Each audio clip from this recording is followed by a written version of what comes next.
सहरको भन्दा गाउँघरको बिहे नै रमाइलो हुन्छ किन त। So hey guys welcome to my mini blog. अनि आज चाहिँ म बिहेमा जन्ती जान लागेको। यता मैले समूहले चाहिँ गेटमा बाटो छेक्दै थियो। लोखन्डा पनि निस्किहाल्यो, बेहुला बेहुली पनि निस्किहाल्यो अनि कन्या पनि। त्यसपछि हामी सिधै गाडीमा रहर लाएर जन्ती त हिँडिहाल्यो, तर बेहुला बेहुली बसेको गाडीले अगाडि अगाडि धुलो उडाउँदै गुडेको भएर हाम्रो हालत चाहिँ यस्तो भएको थियो।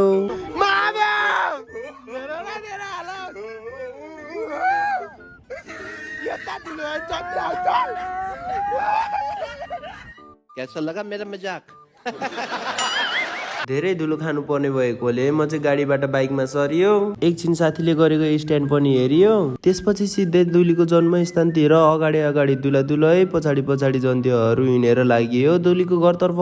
यता गेटमा चाहिँ लोखन्डाले फेरि यो केराको खम्बा जस्तो घोडालाई समात्दै के गर्दै हँसाइरहेको थियो भने यता दुला दुलैहरू चाहिँ टिका लाउन बसिसकेको थियो। अनि हामी चाहिँ खाना खान गयौ। खाना पनि खाइहाल्यो, खाना मात्र आएको होइन नि त, अनि नाचगान त गर्नु परिहाल्यो नि, त्यसैले नाचगान पनि गरियो।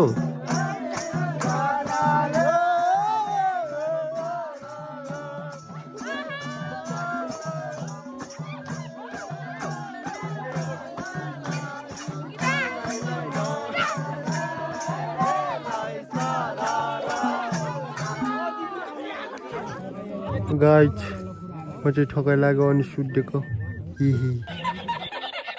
यसरी नै जल्दी जाने रहर पनि मेटायो, दिनहरू पनि बितायो। आजलाई चाहिँ यति नै गाइज।